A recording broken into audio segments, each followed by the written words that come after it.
You'll have to bear with me, guys. This is the second time filming this actual video. The first video was better because it was an actual unboxing, but then I realised I'd filmed it all in slow-mo. So let's go through what you actually get in the package. First thing you get, well, first thing they've sent me, sorry, is the Panda Edge magnetic scraper. It feels like a nice bit of kit on the hand. It's metal, I think, like an aluminium. Feels quite light, but you definitely know it's there. Nice scraper on the end with a hex key there and there, so you can obviously change the scraper when it wears out. Nice little part there to get your thumb behind so you're not hurting yourself. And like I say, it's got the two magnets on the back there, which will sit quite nicely on the side of the 3D printer, as you can see there, nice and strong. And we'll get to use that in a bit. Moving that aside, they've sent me the CryoGrip Frostbite plate, which is just for PLA and PETG. PLA 30 to 50 degrees and PETG 50 to 70 degrees. It's a double-sided plate.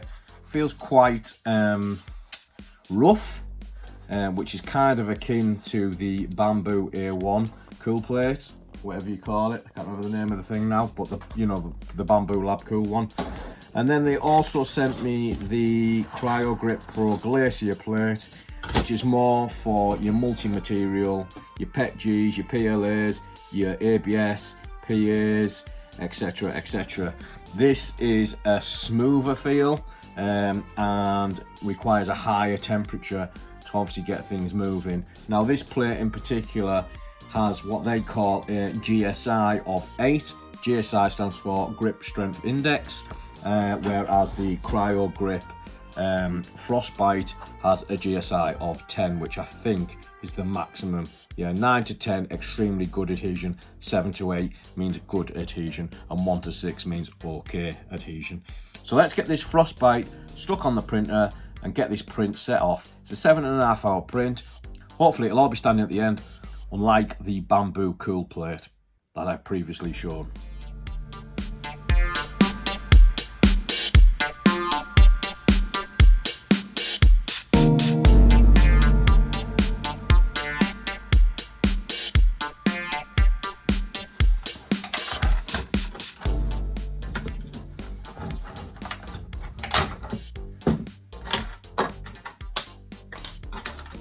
It seems to come off the build plate absolutely fine. We have had a few abnormalities within the print, but I think that's more down to my settings. There's a couple of layer shifts. Where did I see? Here. This could be an issue. But again, I don't think that's anything to do with the actual build plate. We shall see. Let's get this thing put together.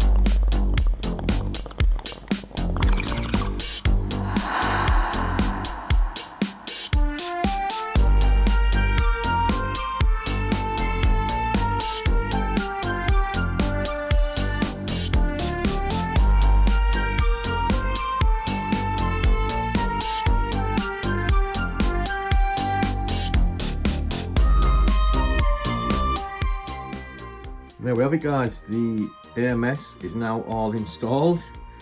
Took a bit of doing. We got there in the end. Had to do a little bit of jiggery pokery, but I'm happy now to send it on for a quick calibration and get it to work again. Okay, so there we have it, the BIQU build plate, the CryoGrip Penguin Frostbite, and it comes in absolutely brilliantly. I cannot complain about this. Like I say, I have had issues with the A1 Cool Plate, and this one has been perfect from the get-go. Haven't had to do anything with it. Just a quick calibration when I stuck it on for obvious reasons. And yeah, it's printing off absolutely everything fine. Obviously, I did have a couple of hiccups with the actual filament, but that has nothing to do with the plate itself. If I have helped you and you are interested in buying one of these, I'll stick the link in the description. And yeah, if this is the type of thing that you enjoy, then please hit that subscribe button, and I will see you all next time.